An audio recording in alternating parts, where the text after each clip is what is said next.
Okay, Chair, we're now streaming live on YouTube. I'll hand the meeting over to you. Thank you very much, Amanda.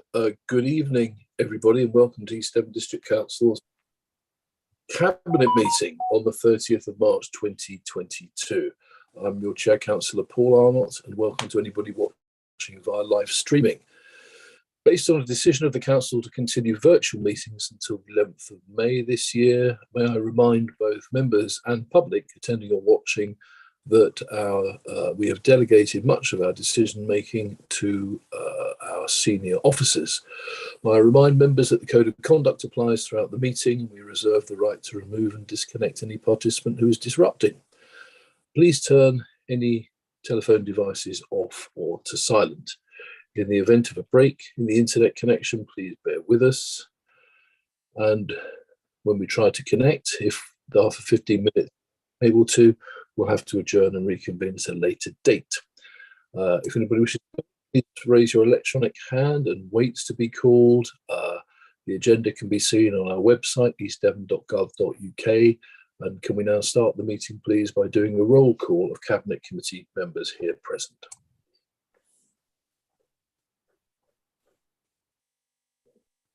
Thank you, Chair. I'll start with yourself, Councillor Arnott. Present. Thank you, Amanda. Councillor Hayward. Present. Thank you. Councillor Hookway. Present. Thank you. Councillor Jackson. Councillor Young. Present. Thank you.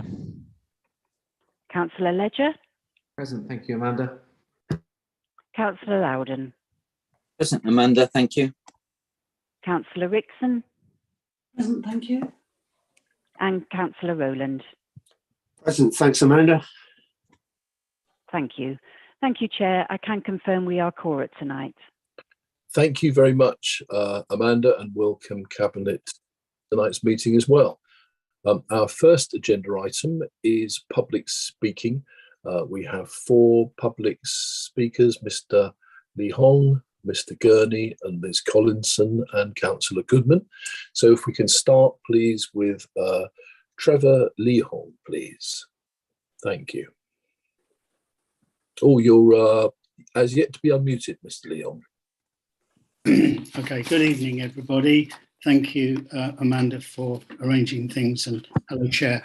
I'm afraid that our Chair, Angela O'Reilly, Chair of our group, which is called Ottery Refugee Response Group, was planning to submit a question, but she doesn't seem to have arrived.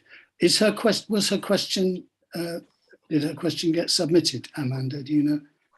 I'm afraid she left it too late to register to speak. Okay, I have responded to her in that vein, and she did acknowledge that. Okay, I'll try and summarise what she would have said, because she was going to introduce Ottery Refugee Response Group briefly. Thank you, Mr. Lee Hong. Thank you. So I think, to be fair to you, Amanda, can we start, or Debbie, can we start Mr. Lee Hong his 3 minutes from now rather than? Thank you. Okay, off you go, please. Thank you. I appreciate that. Thank you very much. Okay, my question is relating to Ukrainian refugees.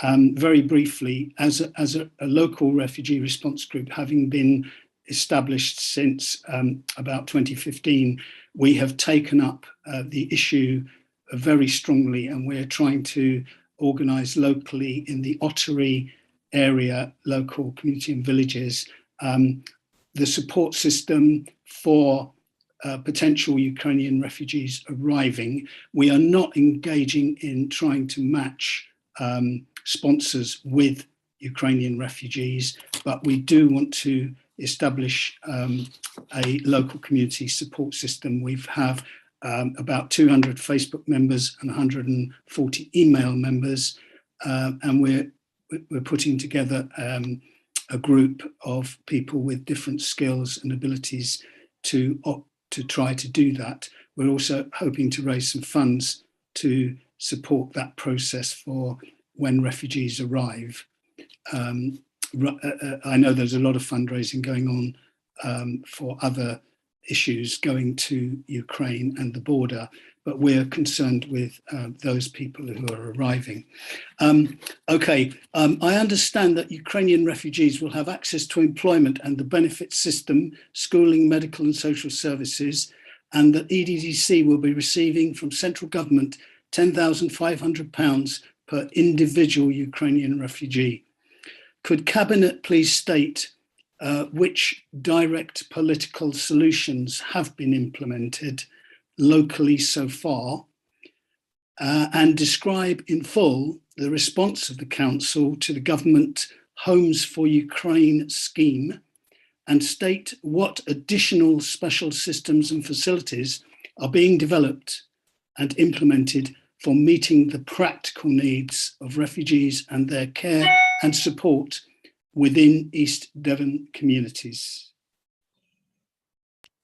Thank you very much, Mr. Leehong. And if it's okay with you, what we'll do is take another speaker who I believe is on a related subject. Forgive me as I try and find the names on my script, and then we'll come back and answer your questions as well as we can, and then pick them up if we can't in writing as well. I think, can we come to Mr. David Gurney next, please? Yep, you can. Okay. Yes, it's really a follow on with getting into issues a bit more detail. My three questions are, does EDDC expect to be able to understand and have the names of local sponsors available at some point? Secondly, who will carry out the checks about suitability for individual sponsors and their accommodation? And thirdly, if that responsibility clearly falls to EDDC, this is as much a statement as a question. It seems that getting the assessment process in place before linking with a sponsor is essential. Otherwise, the sponsor could have been paired with a refugee and then find out they fall at the hurdle of assessment. Thank you very much, Mr. Gurney, for those. And I know, I'm sure our officer will say in a moment that much of this remains with Devon County Council, although of course we have a role. I wonder if we can ask for our officer, Mr. John Golding, to just offer some comment on this stage, please, John. Yes, thank you, Chair. Happy to give an update, which hopefully will be useful to Cabinet and the public speakers. So I think first point to say is that we are totally committed to playing our part in the scheme and are fully engaged in what is quite a rapidly developing project. We're also very appreciative of the generous offers from sponsors or host households that have come forward in East Devon to provide a home for people fleeing from the horrendous violence that we've been seeing in Ukraine. We're working very closely with Devon County Council and other Devon districts to coordinate our response to the government's Homes for Ukraine scheme. And whilst we're still waiting much of the detailed guidance needed, over the last few weeks, we've been readying ourselves for taking on the ask that government have made of us under the new scheme that they've implemented. So we're preparing to inspect properties of sponsor households to ensure that they are fit for occupation by refugees.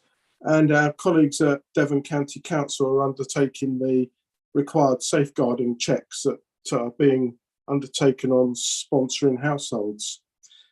Our benefits staff are preparing to administer the subsistence grants and the monthly payments to sponsoring households, and are also in liaison with the Department of Work and Pensions.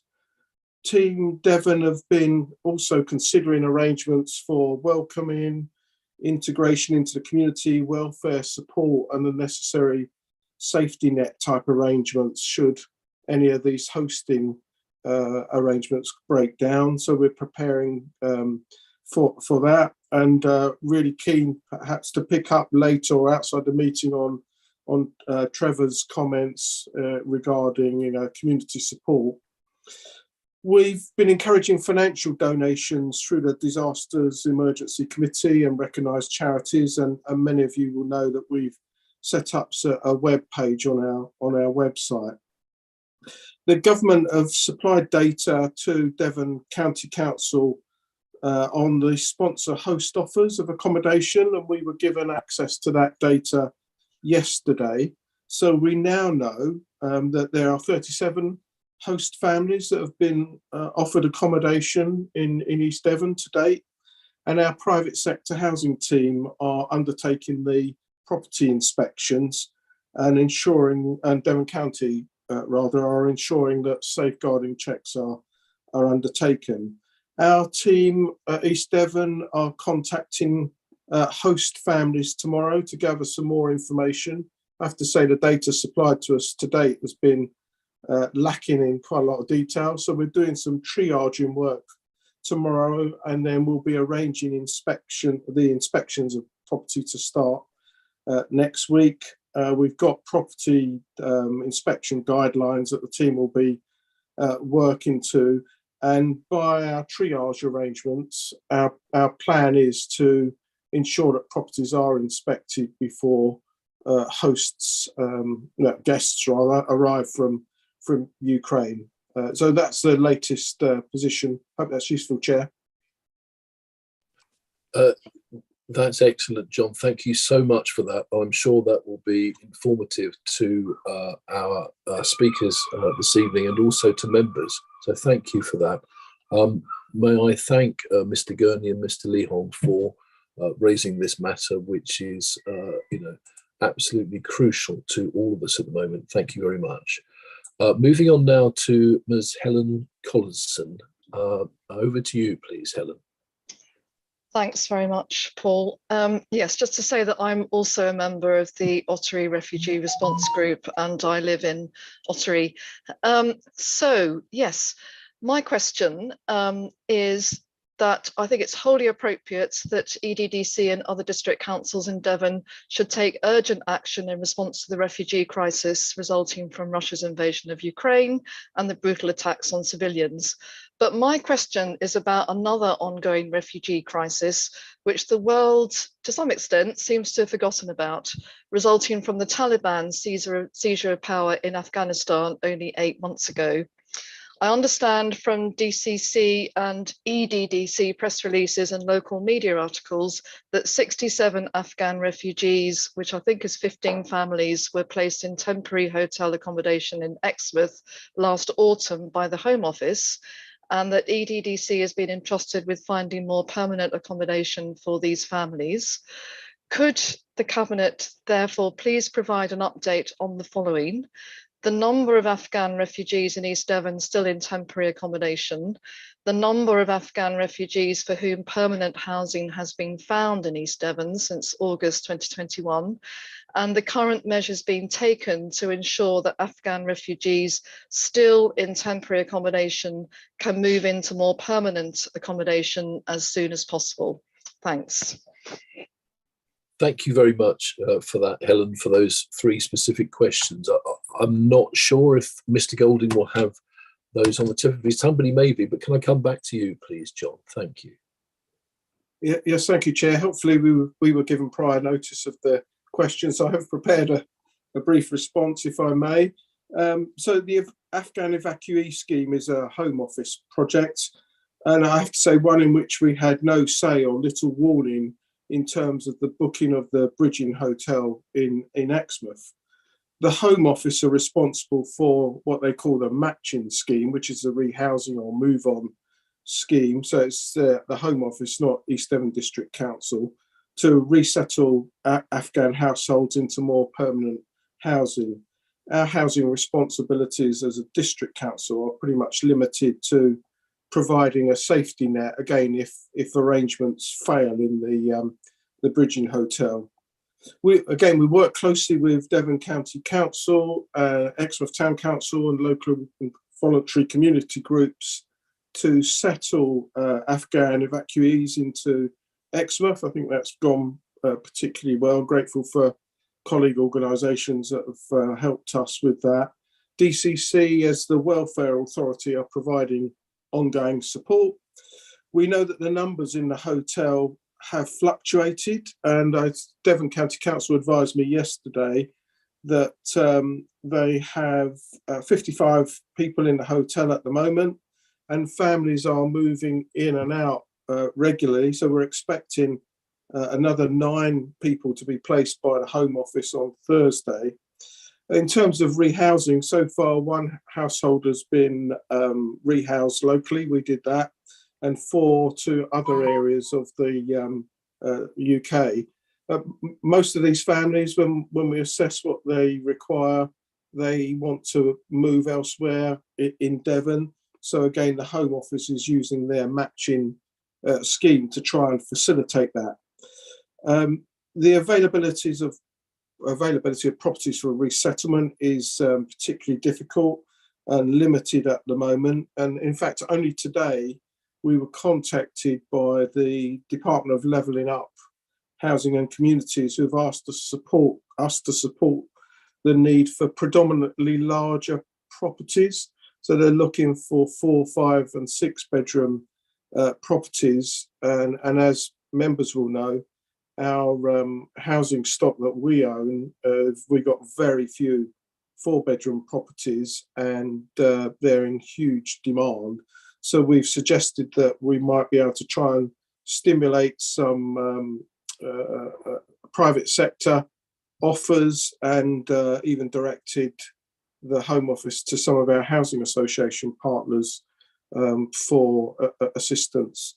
I would suggest if the question has any further more detailed questions, perhaps they might be directed to the Home Office, that will be able to say a bit more about their matching scheme. So hopefully that's useful, Chair.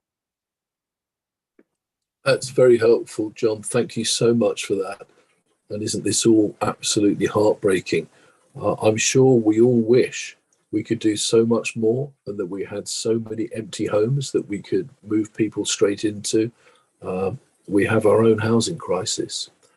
That doesn't mean we mustn't make every effort to help these people, but we must be frank with government. We are a district council with limited means and with a very small available housing stock and a huge waiting list of people in serious trouble themselves waiting to get in. But notwithstanding that, this council will do absolutely everything it can to help people from Ukraine and the existing Afghan and potentially future Afghan refugees. Thank you very much, everybody, for all those contributions. We come now, please, to our final speaker, Councillor Mike Goodman. Thank you, Chair. After the Cabinet meeting on the 2nd of February, I received answers from officers on climate change, which aligned very much with my understanding. The answers confirmed that I was correct in what I'd said, except for one point on trees. What was disappointing was at the Cabinet meeting on the 2nd of March, the Chair and Leader used my statement on car parks to attack me by saying that my statement on climate change contained incorrect facts, yet there was only one error to which I had already apologised. The Leader commented on a complaint I had made to the monitoring officer. This was a matter for the monitoring officer to investigate. Furthermore, the Leader said he found out about the complaint from outside the council, yet my understanding it was a monitoring officer himself that informed him. So if he found out from outside the council, who told him? I made several observations and I will try to cover some of them. I questioned why full council did not discuss the climate change strategy and action plan.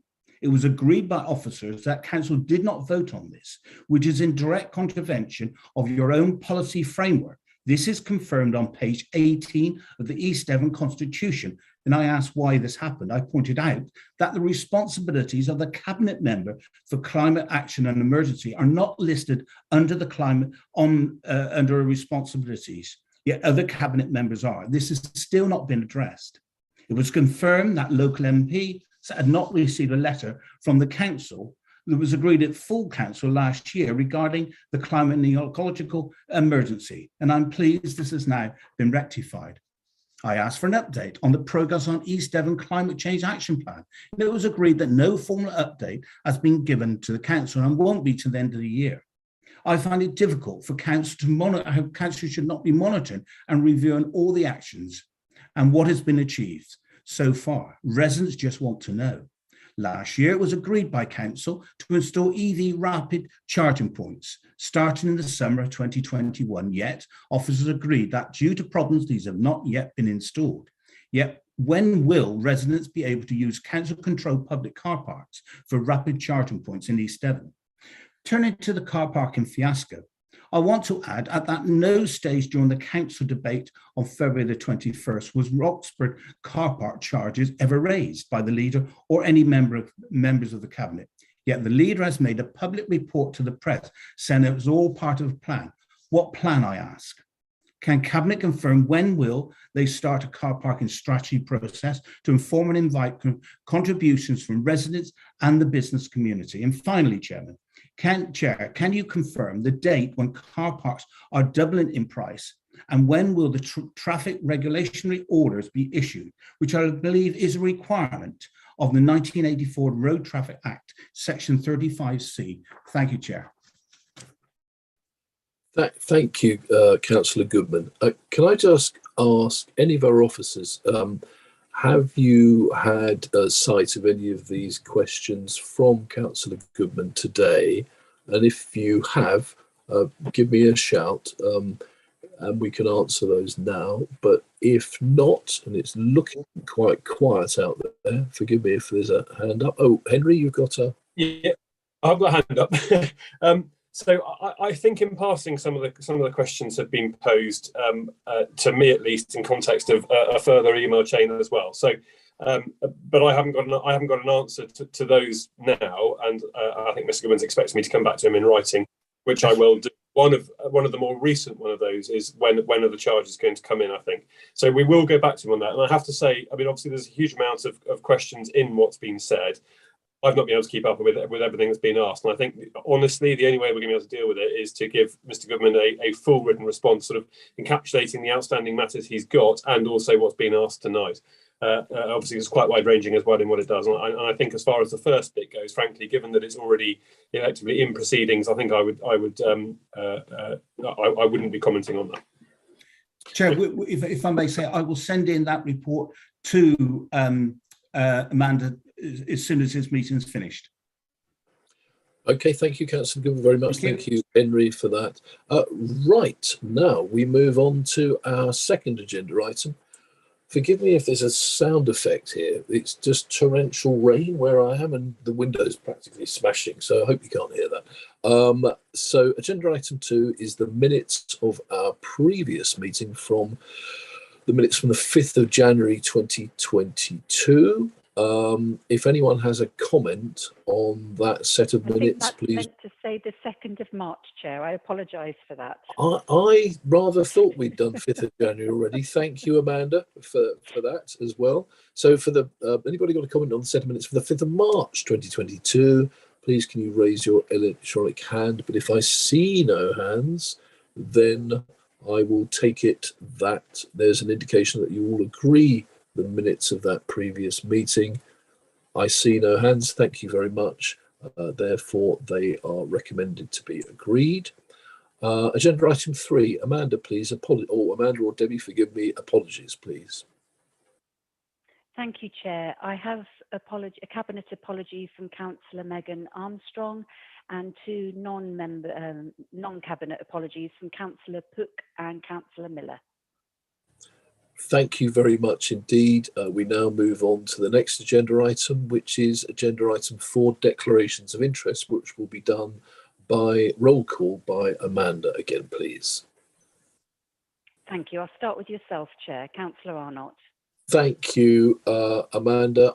Just at agenda item 12, when we're looking at the recommendations of the LED Monitoring Forum, I am a member of the LED Monitoring Forum, although I've just cancelled my membership, but it is still live. And I'm not aware of any other conflicts of interest at the moment. Thank you. Thank you. Councillor Hayward. Thank you, Amanda. I have personal interest to declare. Item 14, I'm a non-remunerated director of Exeter Science Park Limited. Item 16, I have a personal interest as close relatives live in Cranbrook. That personal interest declaration also applies to item 22, a Part B matter for decision. And because it's mentioned within agenda item 16, also I'll declare a personal interest as the locum clerk to Axminster Town Council, as they are named by default within the report for section 16. Thank you. Thank you. Councillor Hookway. None, thank you, Amanda. Councillor Jackson. None at this time, I don't think. Apologies if I vanish. My network's quite unstable. Councillor Young. Nothing, thank you. Councillor Ledger. Yeah, so for agenda items 13 and 14, I'm also the chair of the Enterprise Zone Board.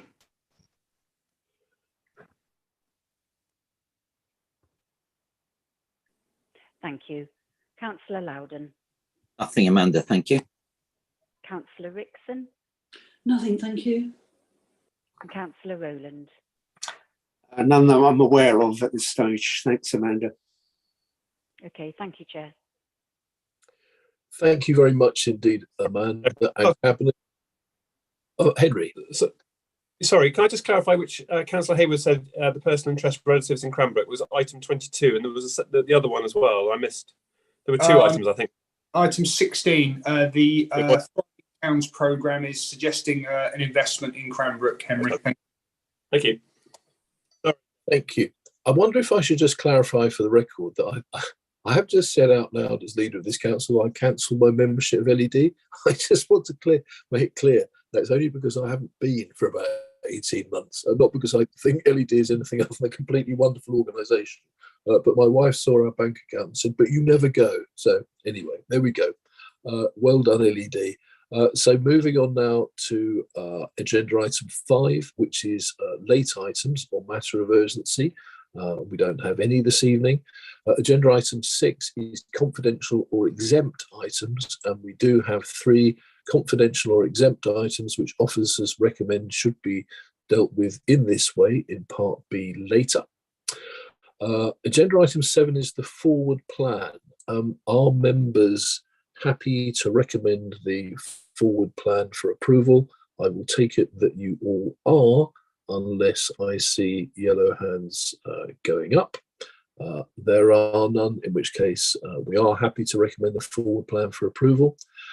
Agenda item 8, we received the minutes of the Recycling and Waste Partnership Board held on the 26th of January 2022. We do have a recommendation to Cabinet, which can be found on page 13 of the agenda. And that is minute 33, the bridging solution proposal. And it has been recommended that the Partnership Board recommend, that Cabinet recommend the bridging solution to Council for approval.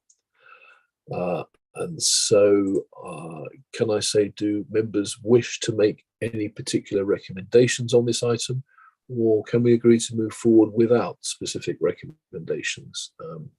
Looking for hands on that one, please. Chair, I think you can note it and take it into account with item 22. Thank you very much. So can you remind me of that little item 22 then, yep. Henry? And we should vote, shouldn't we, rather than just note it? Is that correct? No, that's okay, because you're going to take it into account later on, so that's okay. You can simply just note it. Yeah. Okay, thank you very much. We now go to agenda item 9, the minutes of the Exmouth Queen's Drive Delivery Group held on the 17th of February 2022 and the 8th of March 2022. Amanda and Debbie, forgive me, can I declare an interest on this, a personal interest? I am vice chair of that committee. So do members wish to make any particular recommendations on this item, or can we agree to move this forward without specific recommendations? Looking for yellow hands, and there are none there at the moment. Thank you very much. Agenda item 10, the minutes of the community grant panel held on the 9th of March 2022. Again, do members wish to make any particular recommendations, or can we agree to move this forward without specific recommendations? Nobody there. Thank you very much. We have agenda item 11, the minutes of the scrutiny committee on the 3rd of March 2022. Again, any particular recommendations, please, or can we agree to move this forward? Again, I see no hands, so thank you very much for that. We now come to agenda item 12, the minutes of the LED monitoring forum held on the 1st of March 2022, and we do have there a specific recommendation, and I'm just trying to go to the relevant page at the moment, which is, so at minute 111, a capital bids update report, and it is recommended by the LED monitoring forum that the installation of pool water treatment energy management systems at the Exmouth and Honiton LED managed swimming pool sites be included in the capital programme with a capital budget in 2022-2023 of £62,500. Given the significance of that sum, Cabinet, can I just ask, are you happy for that one to go forward without any? Henry, do we need to vote on that? I think for these ones, yes, please, because they are specific recommendations. Okay, I'll take them individually because they are individual recommendations. So, Amanda, could you lead us through a vote on that one, please? Certainly, Chair. Members, if you can vote in the usual way, green ticks for approving, red crosses if you disagree, and your virtual hands if you want to abstain.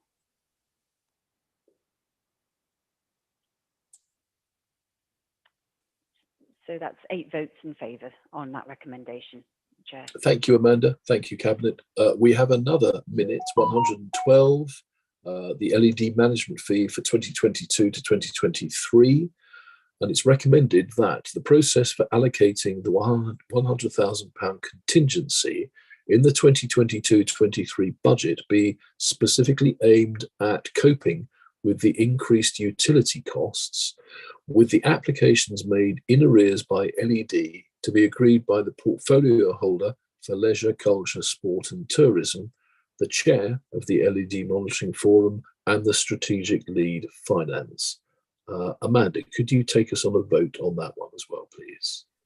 Sorry, Chair, can I say that ought to be in consultation with the chair and, sorry, I haven't got the exact, with the chair and the strategic lead, so that ought to be in consultation with.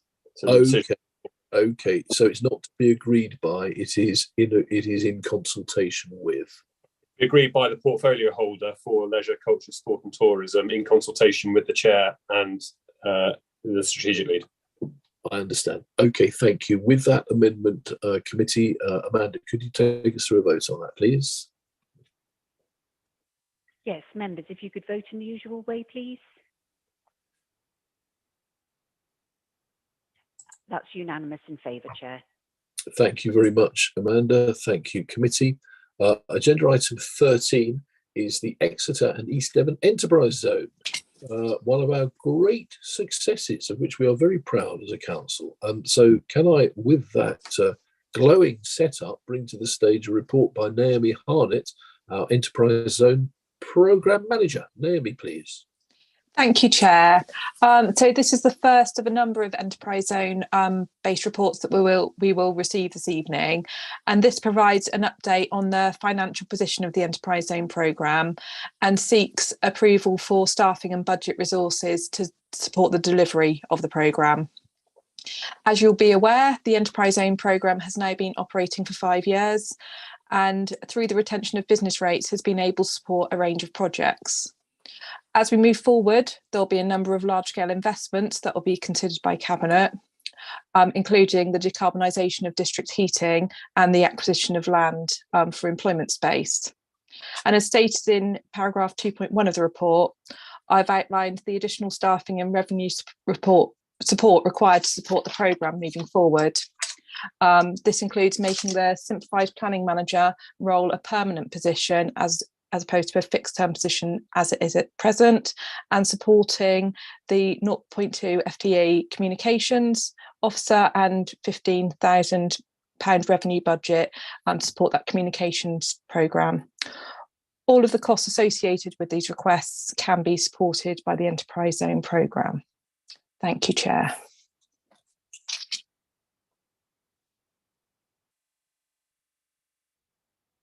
You're on mute, Chair. Thank you for that. What did I just say? Can I ask, please? I thank Naomi. Thank you again, Naomi, this time with sound.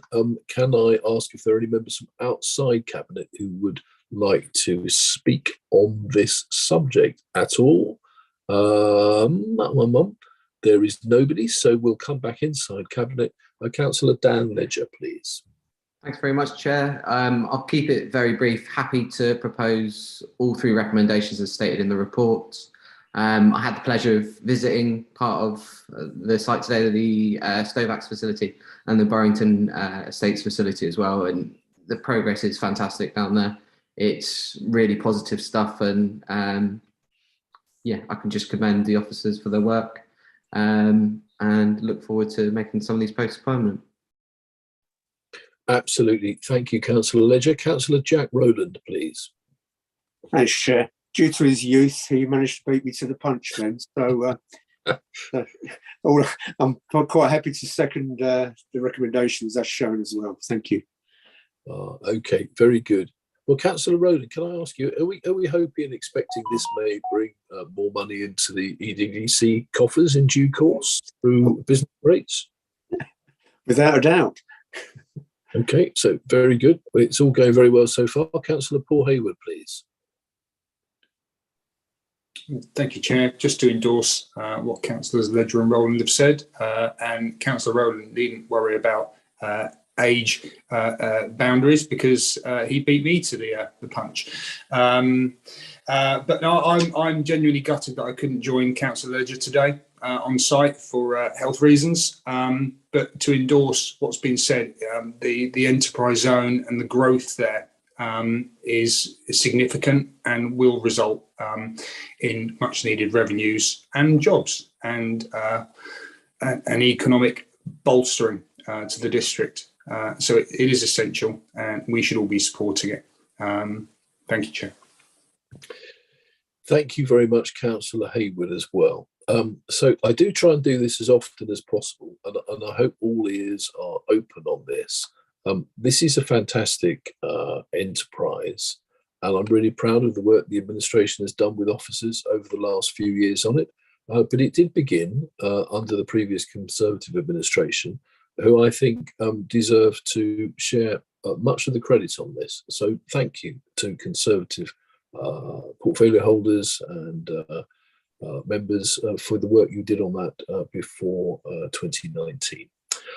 So we need to go to a vote on that, please, on the proposal from Council. Well, look, you're already voting. So Amanda, can you lead us to a vote, please? Yes, Chair. Members, if you could vote in the usual way, please. That's unanimous in favour, Chair. Lovely. Thank you very much indeed, Amanda. Thank you, Cabinet. Thank you, Naomi, again, who I'm about to tee up one more time, but agenda item 14, which is the Enterprise Zone grant funding variation request for Exeter Science Park Limited. Over to you again, Naomi. Thank you, Chair. So hopefully this is quite a straightforward report. It's just seeking a variation to the funding that was supported by the Enterprise Zone in January 2021, where the Science Park had made some value engineering savings through their project. They're now seeking some further amendments to their grant funding request, which will provide better value for money for the Enterprise Zone programme. Thank you, Chair. Thank you very much indeed for that, Naomi. So we have recommendations there. Can I ask for if there are any members from outside Cabinet who would like to speak on this, please? No. Councillor Steve Gazzard, please. Steve. Oops. Thank you. I'm having trouble with my finger. I just wanted to welcome the last paper and this one, but I just wondered, I mean, for people that aren't actually involved in the enterprise zone and the science park, as a councillor, when it's practical and safe, I mean, is it possible that councillors could have a tour of these sites to see exactly what's going on? That seems like a fantastic idea, Councillor Gazzard. Naomi, you're looking like you're already booking the charabanc. Thank you, Chair. We would be delighted to provide a tour of all the development which is that's taken place over the last few years. Probably in the early autumn, we'll have some good completions on site. And as Councillor Ledger saw today, we've made some good progress. So I'd be delighted to organise that later in the year. Lovely. Bring your own sandwiches, please, members. Times are hard. Let's go to Councillor Eileen Wragg, please, next. Thank you, Chair. Just to follow up on that, planning used to organise a tour, an annual one, for all members who wanted to see applications which had been approved or refused during the year. So I think it would be nice to see that reinstated again, so that all members who aren't members of the planning committee do have maybe a wider understanding of what happens beyond their own wards. Thank you, Councillor Wragg. That's an excellent idea. I'm sure officers will note that as well. It would be good for us all to be getting round and seeing more in the district, particularly as we emerge rather slowly from COVID. Thank you very much. This time, winning the race of age before beauty, Councillor Jack Rowland's finger worked, and so you're first to speak from within Cabinet, Councillor Rowland. Perhaps I fulfil both of those criteria, Chair. No comment required. Yeah, thank you. Before I say anything, though, perhaps I want to declare to be on the safe side of personal interest, as I am the East Devon District Council shareholder representative at Exeter Science Park. And I can recall as well very clearly, shortly after being elected, that all councillors were given the opportunity to have a tour around the area, looking at different sites. So I actually welcome that. I think it's certainly opened my eyes at the time as to what is happening in that area. And over the course of the last few years, even more progress has been made. So I think that's an excellent suggestion that's been made. So I'd welcome that, and also formally move the recommendations that are on the agenda paper. Thank you. Thank you, Councillor Rowland. Councillor Dan Ledger, please. Thanks very much, Chair. I'll let him go in there before me. With regards to the recommendations, anything that speeds up delivery across the enterprise zone just means that we get business rates quicker. So the changes to the grant funding, I think it's perfect for us. It benefits East Devon, and yeah, more than happy to second the proposal. Thank you, Councillor Ledger. Councillor Paul Hayward, please. Thank you, Chair. Once again, my two esteemed colleagues have said everything I need to say. Whilst I think this is a fantastic idea, because of my other role as director of the science park, I'll be abstaining on this vote. But I heartily endorse what's being proposed. Thank you, Chair. Thank you, Councillor Hayward. Amanda, can you lead us to a vote on this one, please, then? Members, if you can vote in the usual way, please.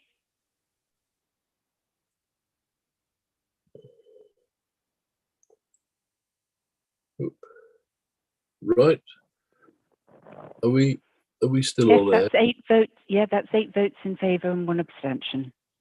Thank you, Amanda, very much. Thank you, Naomi, for a cracking duo of fine results there. Thank you very much. We now move on to agenda item 15, the chemical review audit regarding herbicides and street scene. We have a report here from our street scene operations manager, Mr. Tom Wood. Over to you, please, Tom. Thank you, Chair. So I'll just give you a quick overview of the report, and apologies to those of you that have heard it already. So we undertook a chemical review audit last year to establish what herbicides we use within street scene over a 1-year period. And really this was born out of the increased scrutiny around the use of these herbicides. As evidence grows, they're damaging to the environment, human health and biodiversity. The results showcase that glyphosate was the prominent herbicide that we use, which many of you will know as Roundup. It's highly effective in controlling perennial weeds, particularly on hard surfaces such as paving and paths where manual weeding can be difficult. We then looked at some more environmentally friendly options as alternatives and trialled an RHS vinegar-based solution, which we had some success with. The report includes the research we did into some more high-tech controls, such as hot foam and steam systems. And as a result of the chemical review, the recommendations to Cabinet are that we ban glyphosate by September this year, along with woody weed killers, that we replace these herbicides with an integrated weed management approach, which includes the use of the vinegar-based solution and more conventional manual weeding. And finally, we invest 67k in next year's capital programme for 2 hot foam weed control machines. It's worth mentioning there's no magic wand in replacing glyphosate, as it is so effective. So if the recommendations are carried forward, there needs to be an understanding that we'll see a slightly higher prevalence of weeds across our towns and parishes. But for me, the positive impact on the environment outweighs the negatives. It's probably also worth mentioning there are numerous other councils that have already adopted this approach, or it is being phased in. Finally, these recommendations relate to street scene, but I would encourage a wider campaign with some positive comms and PR to try and get towns and parish councils and residents on board if you decide to go ahead.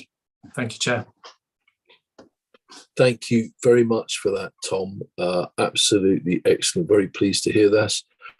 Cabinet members, I know you've all heard the word vinegar. Can I encourage none of you to make any reference to fish and chips? I can see it on some of your faces already. Coming out of Cabinet first to Councillor Denise Bickley. Denise, please.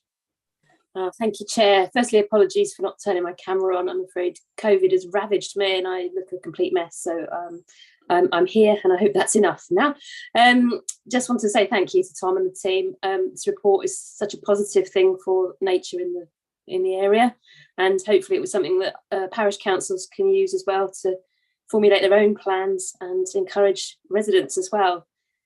As we know, glyphosate is a hideous chemical. So although we may see a rise in weeds, obviously, hopefully we'll also see a rise in pollinators and some lovely weeds in some places, which are completely beautiful. But obviously we can't leave them everywhere. We do know that it does damage concrete and everything, so they do need to be dealt with. So this is a very good balance. So I just appreciate the report and the work gone into it. Thank you. Thank you very much, Councillor Bickley. With your own personal expertise and knowledge in this matter, that means an awful lot to Cabinet. Thank you for that, and I wish you a full recovery, as I do Councillor Hayward as well. Coming to Councillor Steve Gazzard next, please. Thank you, Chair. Yeah, thank you for the excellent report, and I fully endorse what the last speaker has said. But I do really apologise if this is a silly question, but why do we have to wait to September? That seems like a terrific question to me, and I'm just waffling for a bit to give Tom a moment to come up with the right answer, which I'm sure he's got. Tom, what about that one? Yeah, thank you, Councillor Gazzard. I think just operationally, we need time to put plans in place and, order alternative methods and just get practices and processes in place. So that's why we've given, a couple of months notice period. Okay, thanks, Tom. Steve, do you want to come back with another one, or is that okay? No, I understand what you're saying, but I mean, if possible, could we, and if new working practices are put in place earlier, could we bring it forward? I mean, obviously that will be up to the street scene to come forward with that, but I would have thought that we could have brought it forward, quicker than 6 months. But that's just my own personal view, Chair. Thanks, Councillor Gazza, and I'm sure Tom will have noted that as well. We'd all like it. I thought it was going to be some incredible answer about nesting birds or something, but actually it's just that we need the time to organise. Fair enough. Thank you very much. So coming to look for other speakers on this, back into Cabinet, Councillor Marianne Rickson, please.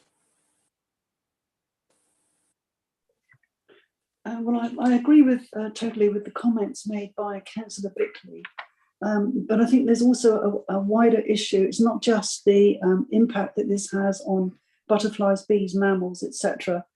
There were 2 reports that I looked at, and one of them was by the Soil Association, the impact of glyphosate on soil health, which mentions that this has a negative effect on earthworms. And as we all know, this is part of the building blocks of soil itself, of its health and fertility, and being able to deal with flooding issues as well. Then there was another report which was pesticides and soil health, which is from Friends of the Earth, and they also expressed concern on the use of glyphosate.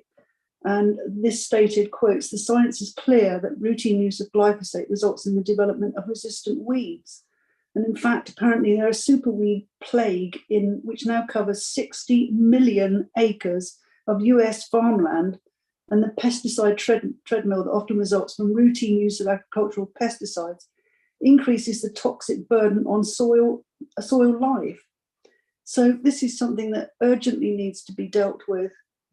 And in fact, I think it's of its time, because there was an article on Countryfile this week which was talking about regenerative agriculture, and they're also talking about new ways or different ways of farming, more like going back to the older days of farming where you didn't have all these noxious chemicals. And so I wholeheartedly support this and would recommend it for approval. Thank you very much indeed, Councillor Rickson. Councillor Jeff Young, please. Thank you, Chair. I would like to recommend all 3 recommendations. I would like to thank Tom Wood and his team on carrying out the audit and all their work on understanding how these new, they're not chemicals, are they? Because it's vinegar based, but understanding how they work. Picking up on the point that we're setting a real good example to our residents, I'm sure that we will pass on the message to our residents and use it in communication in the next couple of months. And now it's really good news, this. Thank you. Thank you very much, Councillor Young. I can see our press office nodding there, and this is a great story, and particularly, as you say, to encourage everybody else as well. Coming to Councillor Paul Hayward next.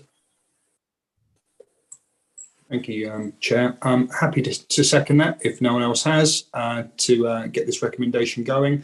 And also speaking on behalf of some of the town and parish councils, I think most of them are mindful of what's in this report and would support it. A weed is just a plant that's growing where it's not wanted. It's as simple as that. It's a plant. But public opinion is quite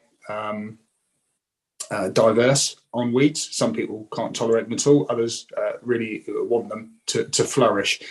I think as we have put forward a recommendation for some capital expenditure, the smaller parishes and perhaps the smaller towns will also struggle with the financial aspect. That's not to say they shouldn't consider it, but it's just some understanding and appreciation that those smaller local authorities will have to change their own internal processes and their work practices to adapt to this.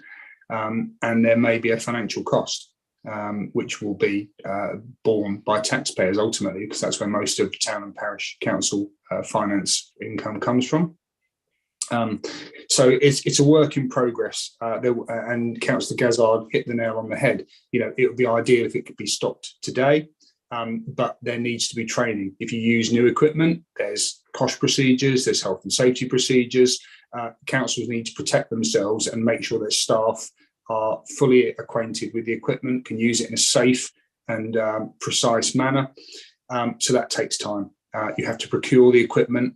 And that's to say, with a global supply chain crisis, that such equipment can be obtained in such large quantities by every local authority in the UK, who are all going through this cycle, I'm sure.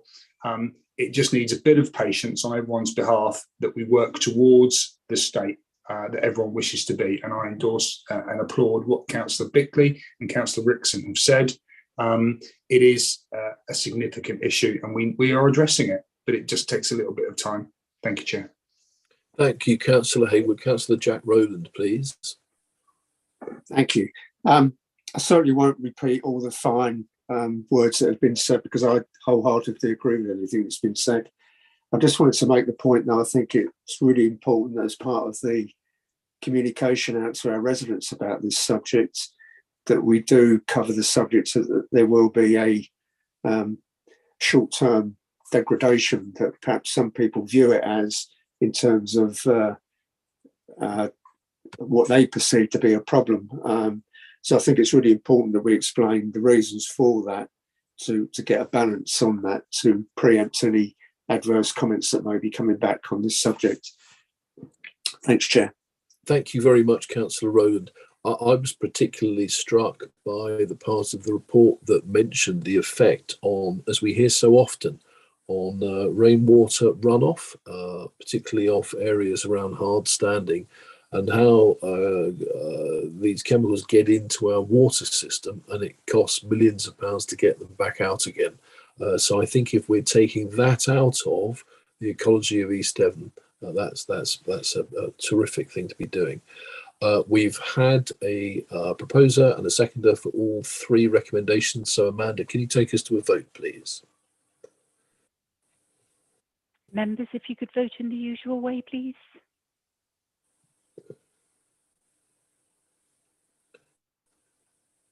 That's unanimous in favour, Chair. Thank you very much, Tom. Good luck with that. Thank you for all the speakers on this as well. Agenda item 17, Public Health Implementation Plan 2022 and 23. Yeah, I think. Oh, sorry, Henry. Tim will be very disappointed if you've gone on. Have I jumped? I have jumped. I've absolutely jumped Alison. I'm terribly sorry. And it is Alison, not Tim, isn't it, Henry? I think. Yes, there's Alison. Yes. Sorry, Alison. I jumped a page. Thank you, Henry. Agenda item 16 is the East Devon Thriving Towns Programme, One Public Estate, OPE, feasibility study and next steps. And here to report on this for us is our project manager for place, assets and commercialisation, Alison Hayward. Alison, please. Thank you, Chair. Good evening, everybody. This report concerns the One Public Estate programme and reports on the Thriving Towns study and the following activities which were undertaken to identify potential projects for One Public Estate. It reports on the outcome of discussions over many months with the One Public Estate regional team regarding which projects we could progress. They've given a strong steer for EDDC to pursue the Cranbrook Health and Wellbeing Hub, but in discussion with the One Public Estate team, they did not feel able to support the other projects that were suggested as indicated in the report at paragraph 2.3. One of the key challenges in working on this programme has been the lack of central government property assets within the district. That could form part of the programmes. It's one of the requirements to be working in conjunction with central government. So it does mean a reduction in funding, but there is still now the allocation available to progress the Cranbrook Health and Wellbeing Hub. And whilst we could go back and try and seek further funding and have further discussions with One Public Estate, it's felt now that that would only delay further the progress of the Cranbrook Health and Wellbeing Hub. So the recommendations are to move forward now with accepting and working with the 90,000 for Cranbrook, and they're as set out in the report. Happy to take any questions. Thank you. Thank you very much indeed for that, Alison. Can I look for any speakers outside Cabinet? Councillor Fred Cagill, please. Yes, thank you, Chair. I have some questions about the One Public Estate Partnership. We didn't go, East Devon District Council didn't go into the pot awarded in October 2021 because we had no projects identified. And I am aware that we received funding of 125,000 under a previous round, which included Exmouth and Axminster. Can you tell me what that funding went on, please? And another thing that I'd like to identify, and this is something I've brought to the attention of the new lead officer, Joe Garfoot, is that the 2-acre estate, which covers Exmouth Police Station, when that police station is closed, the identity of the new police station is about 1/3 of the 2-acre site, and it's my approximation, it's about a 2-acre site. The other 2/3 is going to go out on commercial sale. So can you tell me whether East Devon District Council are going to look towards perhaps purchasing the remainder of that site to perhaps build some housing that could be used for younger people, etc., etc., or is this something that East Devon District Council wouldn't look at? Thank you. Thank you, Councillor Cagill. I don't know if Alison or Tim would like to come back on either of those, or yes, Alison, thank you. Thank you, Chair. Thank you, Councillor Cagill, for your questions. In relation to the original 125,000, this was an allocation of 75,000 in relation to Exmouth and 50,000 for Axminster. And what was undertaken in respect of that was the Thriving Towns Study report, which was at a cost of 25,000 initially.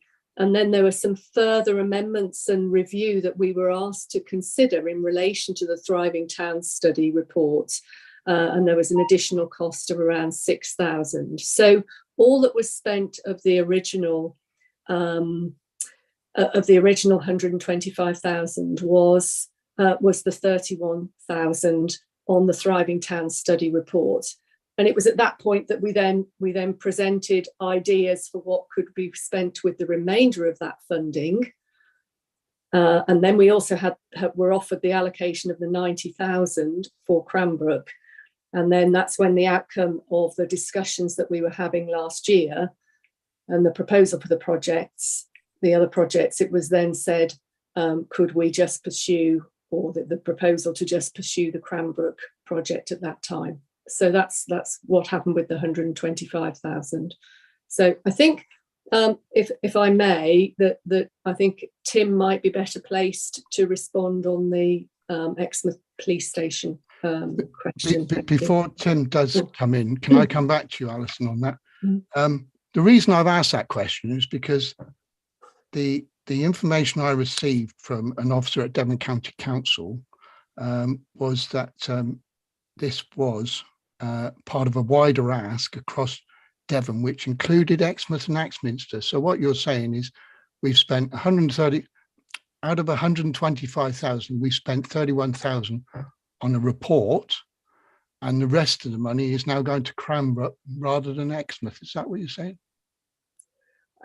No, because actually what the OPE offered us an additional 90,000 to include Cranbrook in the OPA programme. So we ended up with having 215,000, if you like. And then when we went forward and said, well, we'd like to put forward the Cranbrook Health and Wellbeing Hub, obviously, and then these other projects, which was a review of the depots within the district, the projects that are listed at paragraph 2.2.3, essentially. And what the OPE have said is that it doesn't mean that we couldn't pursue those projects in the future, but just at this time, with the criteria that they have for the funding post-COVID, the recovery programme, that they feel that the appropriate project to pursue at this time is the Cranbrook project. Alison, with due respect, my question is not being answered. Councillor Cagle, I think just through the note, if you can do it through the chair. All right, please, Chair. Okay, Chair. Yeah. My question is not being answered, all right, because we didn't have a scheme for last October in 2021. We were allocated funding of 125k under a previous round. So I don't know what date that was actually allocated, but I'm assuming it's before October 2021. What I'm asking is, what was that £125,000 spent on in Exmouth and Axminster? And are you able to answer that question? Alison, if you're able to. Yeah. Or okay, it was spent on a report that was for the whole of the district, the Thriving Town Study, because in further discussion with the OPE regional team, they had invited us to do a project that would cover the whole of the district, rather than just focus on Axminster and Exmouth. They invited us to do the Thriving Towns study for the whole of the district. So, and that was, out of that, we then identified the projects listed at 2.3. So Hayne Lane in Honiton, for example, and the OPE Land Release Fund, and then recovery working groups for Axminster and Exmouth. So those were the proposals, but they didn't approve them. So at the moment, they're holding that funding, if you like. We could go back at some point in the future with additional project proposals, but at the moment, their approval is to focus on the Cranbrook Health and Wellbeing Hub. So we've been allocated it, but we haven't got it, and we haven't spent it, apart from 31,000. Is that correct? That's correct. We've just spent 31,000 of the 125 on a review across the whole of the district. Yeah. Okay. Can we? Yeah. No. That's fine. I wanted a clear understanding. That's all. Good. Chair. No, Okay, absolutely. Don't wish to cut you off, Councillor Cagle, at all. Absolutely. Thank you for those questions. Thank you very much indeed, Alison, for those answers as well, which I think were very full. And Councillor Cagle, I'm sure if you wish to ask, more in writing to Alison, I'm sure she'd be happy No, to. that's answered it. I think Mr. Child's going to come back with the answer to the second question. He is. Well, Councillor Cagle, I feel you should take the chair, but I will now hand over to Councillor Child for, as you rightly say, the answer on Exmouth Police Station. Over to you, please, Tim. Thank you, Chair. I think I've probably got the easy and the short answer here. So, in terms of the police station, I know that Joe Garford, the task force service lead, has visited the site and indeed has been in contact with the police authority themselves. So, I think probably it's more of a question because your specific question is, would the council be expressing an interest in the element of a site that the police will be disposing of for housing? So the answer to that would be, if so, it would be through the housing task force. Joe Garford is very aware of the site. I think from recollection, she visited the site with yourself indeed. So that's she's correct. Very aware of it. She's got the contact there, and it would be very much for the housing task force to consider it as and when it becomes available, and as per their discussions with the police authority. But it's more for the housing task force rather than for my service area. Okay, thank you.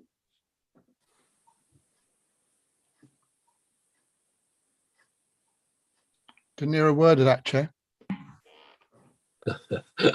As I said, I should have handed you the chair, Fred. I just say thank you, Fred. Thank you, Tim, for those, and thank you particularly, Alison. We now come to other speakers outside Cabinet. Councillor Andrew Moulding, please. Yes, thank you, Chair. Probably similar to Councillor Cahill in that it is disappointing that Exmouth and Axminster don't get a share of the original allocation. However, I can see that things have moved on and that a wider area is being considered, and that Cranbrook is likely to be getting funding for their health and wellbeing hub. Now, that in itself I'm pleased about, because I was very much involved in a health and wellbeing project in Cranbrook in the very early days. In fact, I was interviewed about it by Tony Livesey of Radio 5 Live. Those who might listen to that programme will probably know the presenter. And I can't remember the name of the project. Naomi Harnett would probably remember. But it kick-started health and wellbeing in Cranbrook, and I'm pleased that more funding will go towards that. And I'm also pleased, Chair, that Exmouth and Axminster recovery working groups will still get a share of £45,000. And in fact, there are some very exciting projects in Axminster. I'm not aware of what's being discussed in Exmouth, but we've had meetings of the work that could potentially take place in Axminster with a considerable investment. And I very much hope that the funding from the One Public Estate will assist with those projects. Thank you very much. Thank you very much, Councillor Moulding, for those helpful and positive comments. Thank you very much for that. So coming into Cabinet, please, Councillor Paul Hayward, please. Thank you, Chair.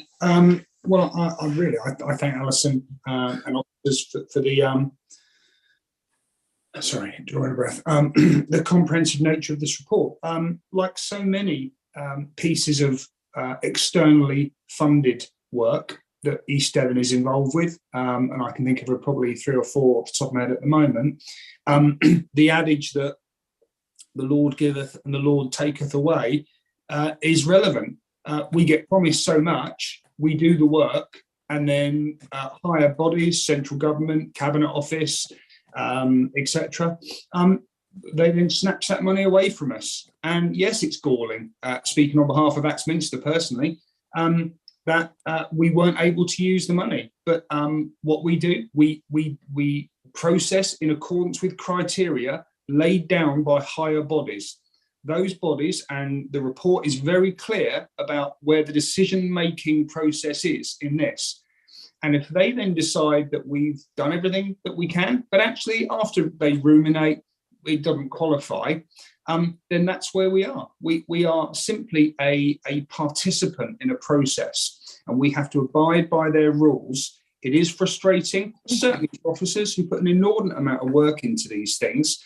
You know, the last load of levelling up bids, thousands of officer hours just to be rebuffed by the stroke of a pen by, in some cases, one person. So I do entirely, you know, share Councillor Cahill and Councillor Moulding's frustration, but in some cases I think they need to be talking to other people higher up the chain and express their frustrations there, because the failing isn't at East Devon Council level. We've done all we're asked to do. We've submitted the work, we've submitted the time, and then we're told, sorry, we've changed our mind.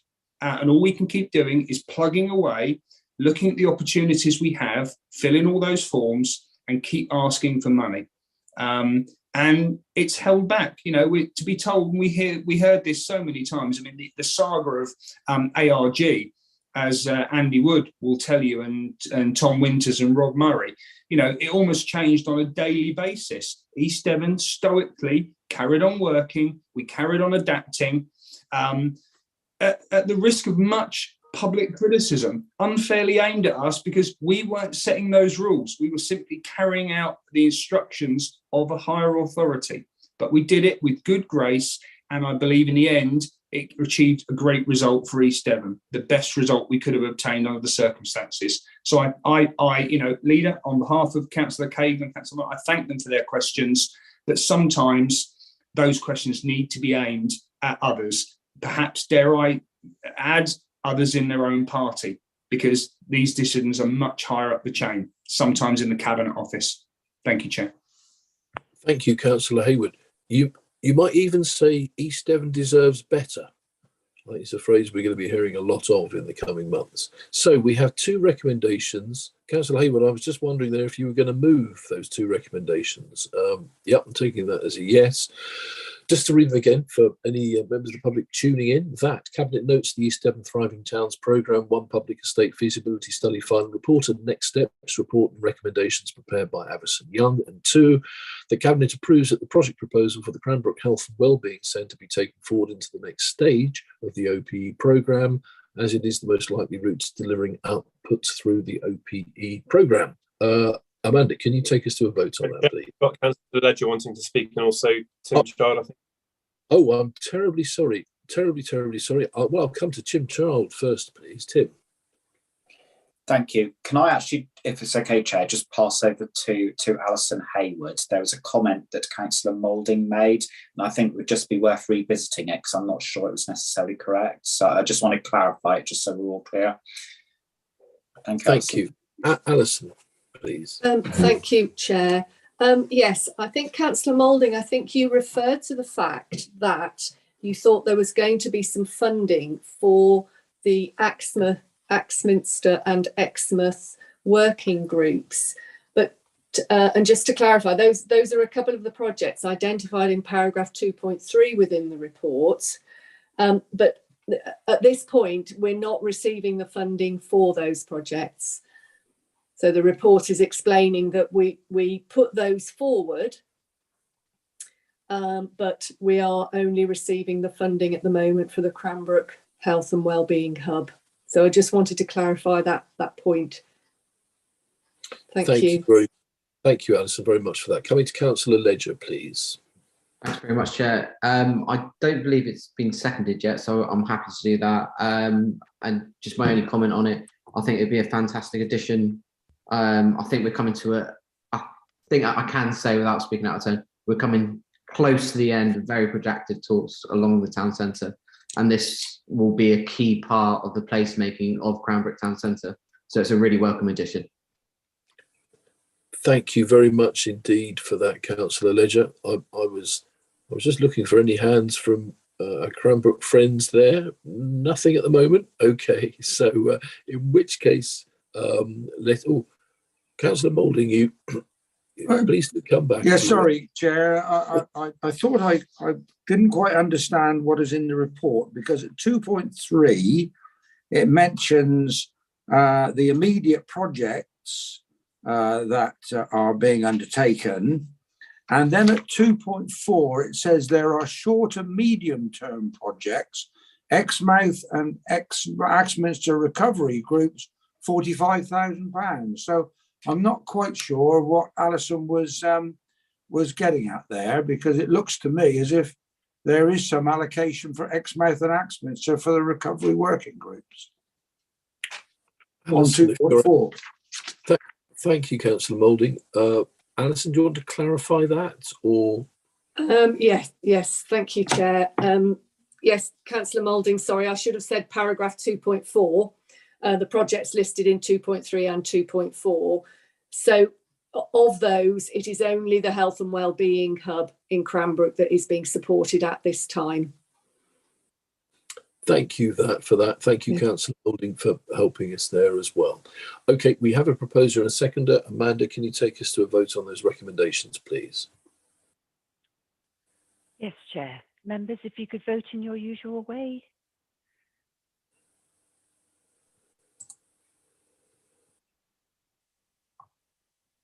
That's 8 votes in favour of the recommendation, Chair. Thank you very much, everybody, all speakers, and Alison in particular as well. Thank you very much for that, and Tim, of course.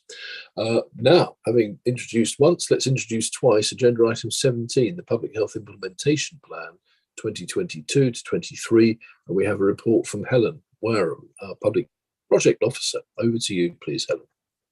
Good evening. Thank you, Chair. Thank you for letting me have the opportunity to bring my latest report of our public health work to your attention. Just a quick reminder that by public health, I always mean both physical health and mental well-being. So it was only at the beginning of March that I presented you with the Public Health Annual Review for 2020 to 2021.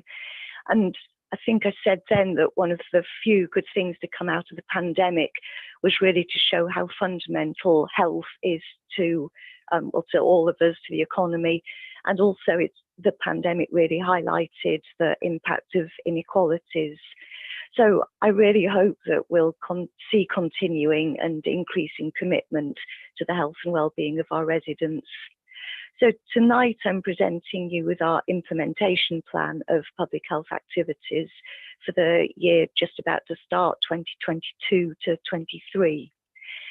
What I do each year is summarise in the public health implementation plan our commitment to activities across all of the services.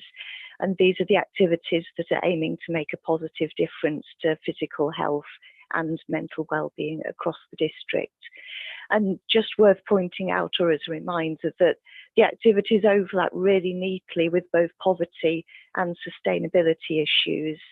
And it forms part of the golden thread that runs through all of our council's work.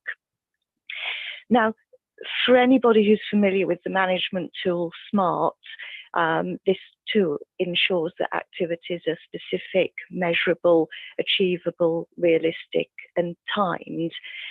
We do recognise that we need perhaps to smarten some of our objectives for monitoring purposes this year. So we're going to be encouraging service leads to develop this discipline going forward, partly via our public health steering group, and take other opportunities, for instance, working with Joe Avery and the SPA system that we use.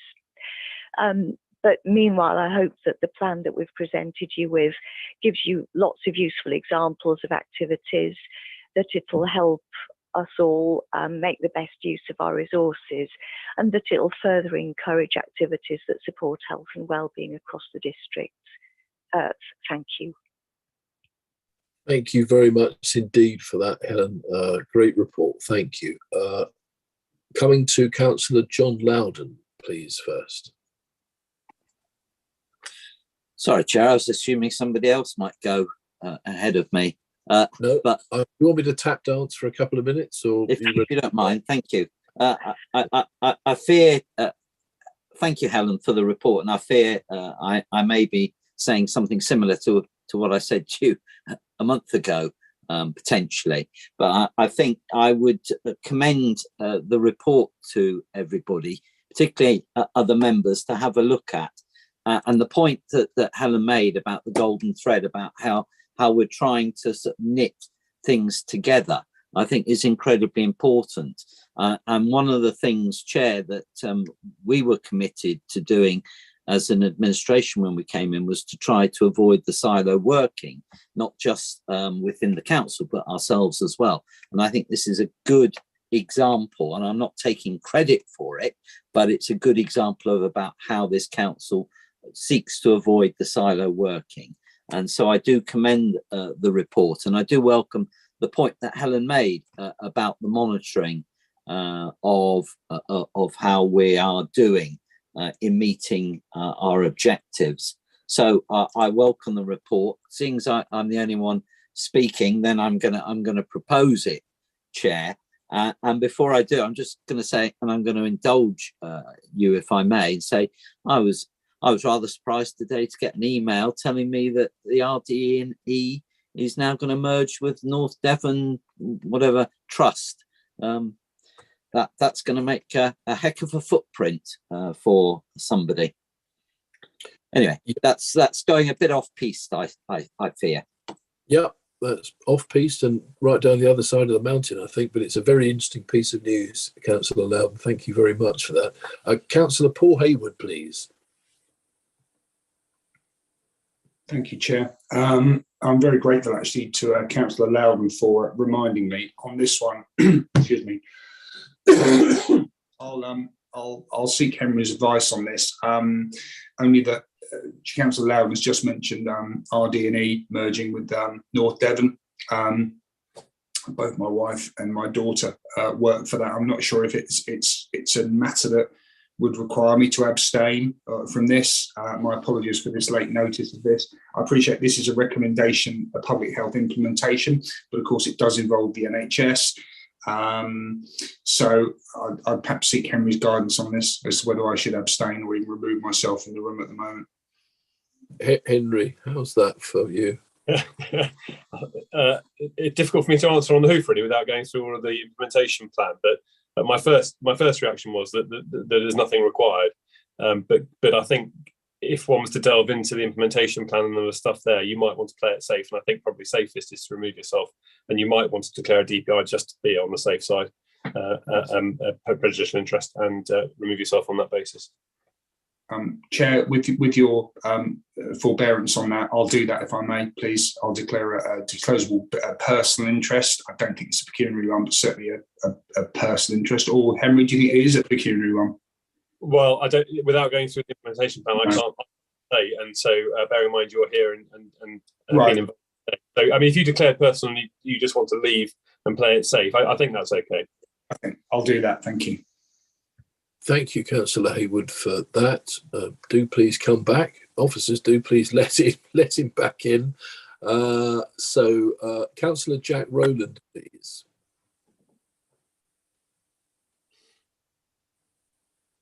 Thanks, Chair. If it hadn't been already, I'm happy to second what Councillor Loudon recommended in terms of the report. And thank you to Helen as well for all the work that she's been doing on this. And I welcome the reference to the golden thread, which I think is absolutely essential at the moment. I think the news that came out today about the RDE and the larger NHS trust being formed has been on the cards for some time. So speaking from a personal point of view, it didn't come as a great surprise to me to hear that news. Thanks, Councillor Rowland. Yep, certainly in my many months in hospital about 10 years ago, I was very aware that I was sharing doctors even then who were shuttling from Barnstable to Exeter and Exeter to Barnstable. It has been in the wash, hasn't it, for a while? I don't think in the wash is the right term, but anyway, you know what I mean. Right, so thank you very much for that. We have a proposer and a seconder, and so Amanda, can you please take us to the vote? Members, if you could vote in the usual way, please.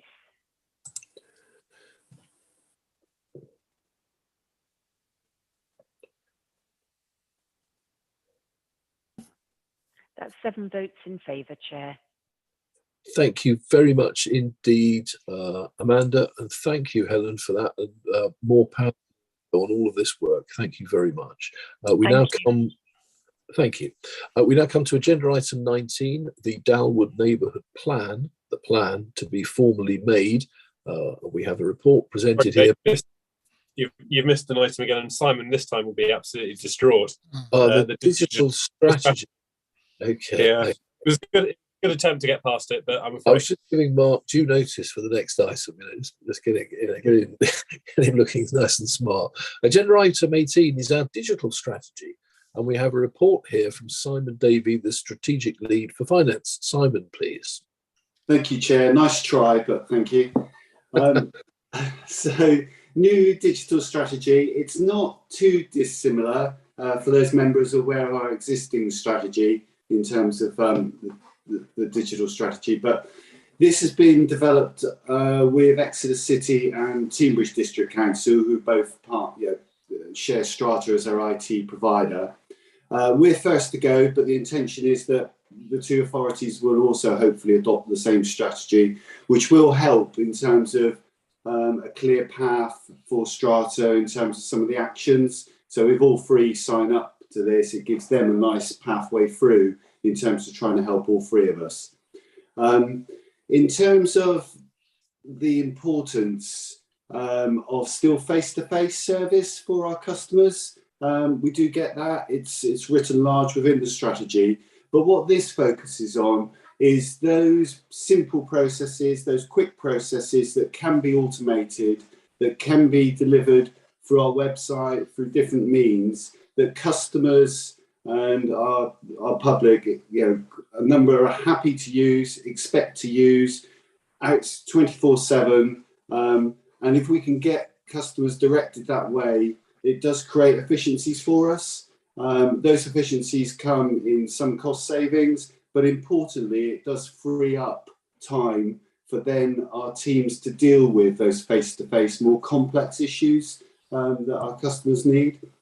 If you look, the strategy is attached. It does need some more work below, if you like, in terms of some of the actions, some of the dates, but that will be the next stage that we'll work on within East Devon, but also working with Strata and the other two partners. So the strategy is focused around six themes. They're listed on page 66 of your agenda, point number 4 of the report. So it's around customer access and service, digital and mobile workforce. You'll be glad to see a whole section related to digital democracy, high quality and accessible data.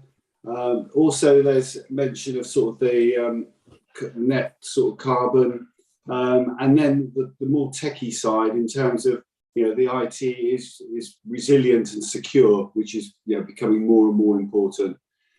So those key themes are then explained in a bit more detail with the strategy itself.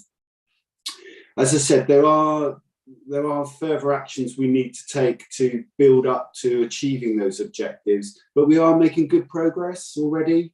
A number of the teams within the council are already working to a number of those objectives. And there is a bit of a snapshot in the covering report of where we were in 2017-18 when the first digital strategy was put together to where we are now in terms of number of transactions that are processed automatically.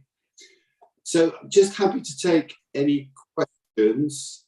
There's also, for those members that have delved into it in a bit more detail, as well as the strategy, we've got an infographic from East Devon's point of view of where we believe we are now with customer access to where we want to move.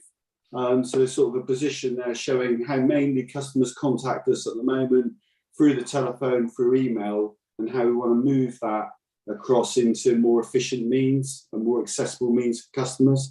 But happy to take any questions, Chair. Thank you very much indeed for that, Simon. Can we come out of Cabinet first, please, to Councillor Bruce Desaru. Bruce, please. Good evening. Thank you very much, Chair. As we are aware that as a council, we put our residents at the heart of all that we do. And I think Simon's brief overview was very helpful and very useful. And I just wanted to ask, and I have touched on this at the poverty panel, some members may recall, and I wondered whether as part of the customer access, we were going to focus on having digital inclusion sessions for council tenants and leaseholders and older residents in sheltered housing schemes and the community as a whole to build on these sessions funded by the Job Centre Plus. And also I wanted to ask, what will this digital resource team, how are they going to monitor the issues raised so that the outcomes are the best for our residents? So I wonder if Simon has any thoughts on that. I appreciate it may not be easily able to answer tonight, but I welcome any comments Simon would be able to make. Thank you, Simon. Thank you. Thanks, Bruce. Can we hold for you, Simon, for a second? Let's just get through a few more comments. Thank you. Councillor Steve Gazzard, please. Thank you, Chair. Well, as one of those that really struggles with technology, I wouldn't want us as a council to get fixated on online forms too much. I mean, there's a lot of it already, and I struggle to fill forms online, and I do know there are a lot of other people out there that do really struggle to use technology. So I think I'm to a certain degree reassured by what Simon has said, but I think we still need to have these vital face-to-face meetings because sometimes things can be sorted out a lot quicker by a face-to-face meeting than trying to fill in a form and getting frustrated because you can't do it. And then some people actually give up. And, that's the wrong thing to do. But I just hope that as a council, we're not going to transfer everything to online forms and do it digital. We're still going to be able and see a human being. Thank you, Chair. Thank you, Steve, very much for that. I entirely endorse what you say, and in fact, the older I get, the more I endorse it, frankly. So can we come back to you on those two points from Bruce and Steve, please? Yes, certainly, Chair. So in the actual section on customer access and service, it does address those points in terms of, we will look at inclusive design, and we appreciate that online forms, can be difficult, but we'll be doing a lot of it's a design process whereby you get customer feedback, design them as simple as possible, and keep redesigning them, taking on board that research and customer access. We also look at accessibility scores, and we work on that all the time, testing to make sure that our website is presented as best it can in terms of accessibility, if you like. I've already stated that we're still offering that face-to-face service, and actually this does help because it gives us more resources for that. In terms of our just to give Councillor Gazzard a bit of reassurance, in terms of our financial resilience officers that we've been able to put in our Revs and Bends teams, the capacity that we've been able to free up and allow those quite in-depth discussions to help our residents through difficult times, we've been able to do that by more of the transactional based work that they have done previously. People are now doing online through the pandemic. People have rushed to our website. We've seen transactions increase significantly, and we've been able to use that capacity with those teams to then help those who have needed those more complex. And as you say, the discussions you can get a lot quicker by having those face-to-face over the telephone discussions. So we'll be doing that. In terms of sessions, we have done IT sessions with those in sheltered accommodations a couple of years ago, and we can run those again and do that as well, Councillor Gazzard. Hopefully that's addressed those questions. Thank you very much, Simon, for that. Coming into Cabinet now, please, Councillor John Loudon first. Thank you, Chair. And for the record, I would like it noted that this is the second item in a row I've beaten the older Jack Rowland to making a point, but there we go. I won't labour that one. The serious point here is, isn't it, that our digital systems that we've got have served us well over the last couple of years. That's not to say our human resources haven't served us well, but in tandem with the systems we've got, my understanding is that's all allowed us to fare well through the COVID and to give support there to businesses and to residents. And so it's obviously an opportune moment, isn't it, to reflect backwards as we need to do, as well as then looking forward to see how we can take this to the next level. And I absolutely take the point that Councillor Gazzard made, and I had written down already before he spoke. I wrote down saying not led by digital, but use digital to the advantage of the council and residents. So I absolutely take on board the point that Steve has made, and obviously Simon has responded to that. And so I also welcome the detail that is behind the 6 themes that Simon has talked about. And it's going to be interesting to see how these develop.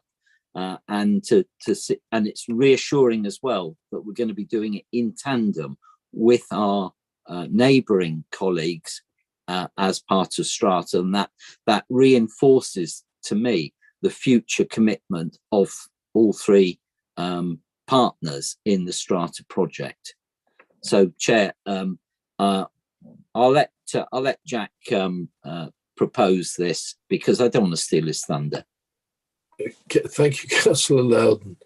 Councillor Rowland, I imagine you've had time to come for a comeback on this now.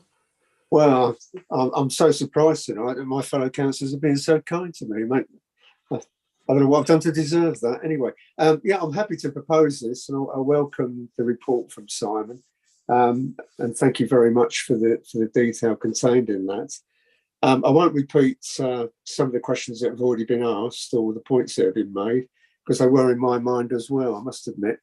But the question I did want to ask, it's good to hear that out of the 3 partners, we're taking the lead on this. So hopefully it will influence Exeter City Council and Cambridge to follow. But I'm just wondering, in view of the need to involve the 2 other partners in the work on this, just what the timescales might be in terms of that. And just, has Simon got any indication whatsoever from the other 2 partners that they're already in agreement with what we're hopefully agreeing tonight? Thank you. Thanks, Jack. Simon, please.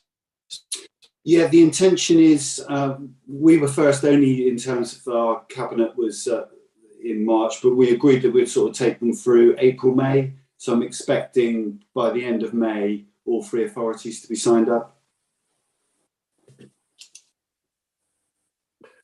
Thank you very much, Simon. It occurs to me that I should also declare an interest in this because through the leader, I believe I'm a shareholder in this.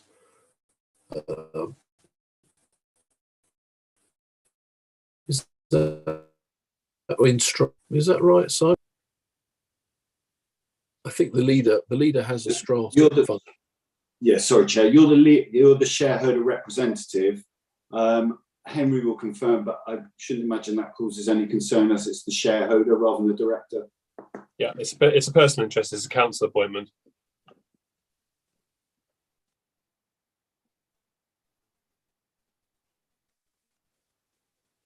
Okay. Anyway, never mind. Right, so you hear me, Jack?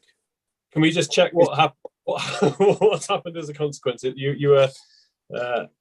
You went into the ether for a while. So advice is it's a personal interest because it's a council appointment. Is that what you're wanting to declare? Yes, please, Henry. Thank you. If you can hear me. Yeah. Thank you very much. Okay, so there are Sarah Jackson, please. Councillor Jackson. Thank you, Chair. Just a couple of questions, really. So the first one. Oh, Sarah, we've lost you again, I'm afraid. It's going well for you at the moment, Chair. If it was, I mean, it was a comedy loss. Are you still there, Sarah? You got kicked out, I think. Okay. Okay, I think we'll have to, I'm sure, Sarah, we can pick this up afterwards. So we have no other speakers. If we can, please go to a vote on the recommendations. Amanda, please. Thank you, Chair. Members, if you could vote in the usual way. That's unanimous in favour, Chair. Thank you very much indeed for everybody who's contributed to that. Thank you, Simon, and best wishes for that as well. Now it's agenda item 20, the response to the Kilmington Neighbourhood Plan submission. And we have a report from, I'm very insecure about it. No, I didn't need telling, I already knew. Okay. Okay, now we go to agenda item 90, the Dalwood Neighbourhood Plan, the plan to be formally made, and we have a report presented by Mark Williams, our Chief Executive Officer. Mark, please. Thank you, but Ed would like to do this one and the next one. Oh, lovely. Okay, Ed, Mr. Freeman, please, if you're happy to come in on agenda item 19. Yes, thank you, Chair. Good evening, members. I'm pleased to advise Cabinet that the Dalwood Neighbourhood Plan has successfully been through referendum. and 95.4% of residents voted in favour of the neighbourhood plan being made and forming part of the development plan for East Devon. The only real issue to note is obviously members will be aware that in the last couple of weeks we've received some guidance from Natural England with regard to how developments within the catchment of the River Axe should be considered in relation to nutrient levels running into the Axe. Which it does apply to this neighbourhood plan and indeed the Kilmington neighbourhood plan that follows. So just to make members aware that we have looked at the plan in light of that new guidance, and because the Dalwood neighbourhood plan does not allocate any specific sites for housing, it only encourages infill residential development, and then it is clear that those will need to be assessed under the habitat regulations. We're satisfied that that new guidance isn't a hindrance to the neighbourhood plan being made.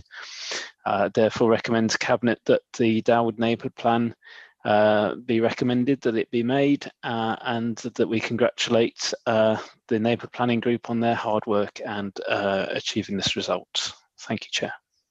Absolutely. Thank you very much, Ed, for that. This looks like a quite straightforward matter. Councillor Dan Ledger, please. Thanks very much, Councillor Arnott. Just to commend the community for the work. As with all neighbourhood plans, there is huge amounts of work that goes into it, and it's years of work for the volunteers. So, as Ed said, commend those for their efforts, and happy to propose the plans made. Thank you, Councillor Ledger. Councillor Jack Rowland, please. Thank you, Chair. Just to endorse what Councillor Ledger just said, and happy to second the recommendation. Thank you very much. Amanda, can we go to a vote on that, please? Certainly, Chair. Members, if you could cast your vote, please.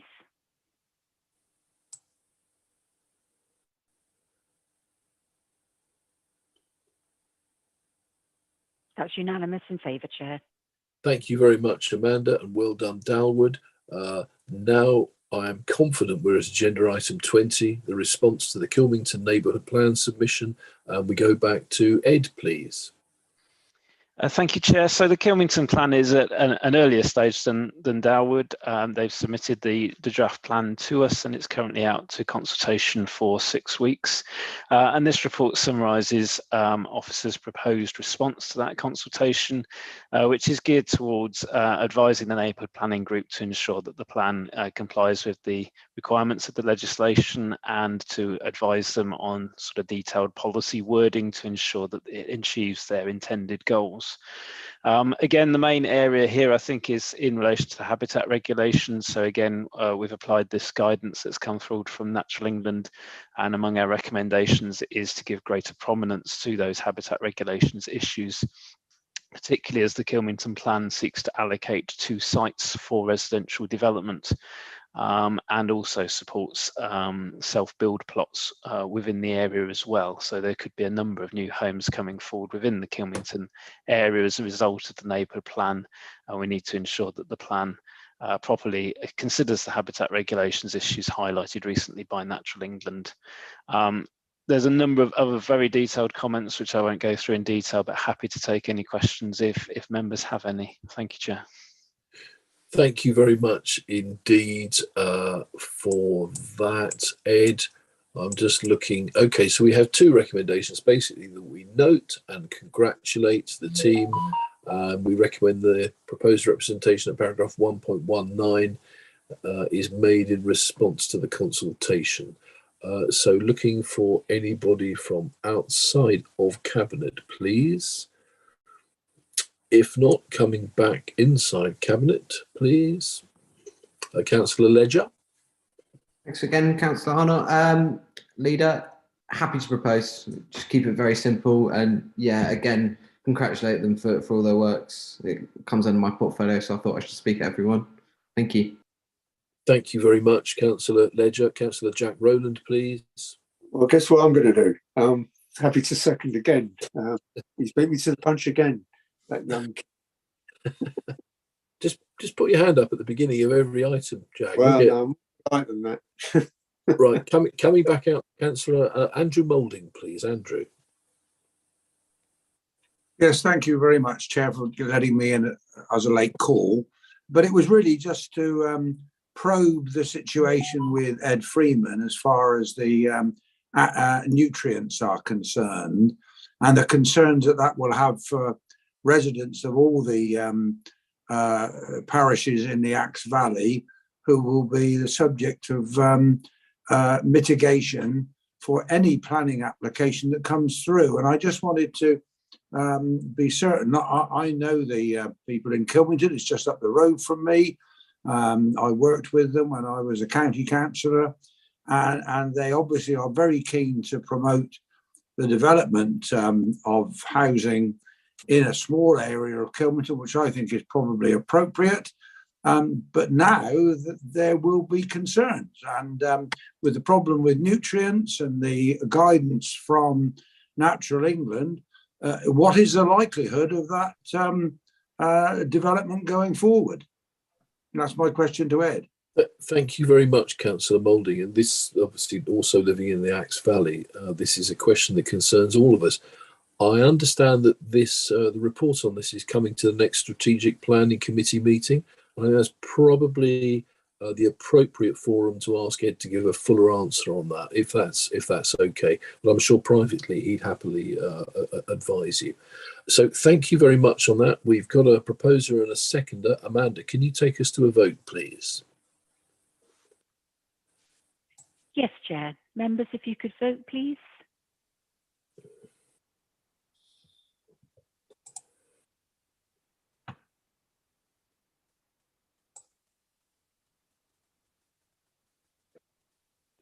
That's unanimous in favour, Chair. So thank you very much, Amanda. Thank you, Ed. Thank you, speakers and cabinet. That now concludes the part A, or open part of our meeting this evening. I'd like to thank everybody, people who've put questions and people who have watched online, for taking part this evening. And I'll now hand back to Democratic Services to get us through to part B. Thank you and good evening.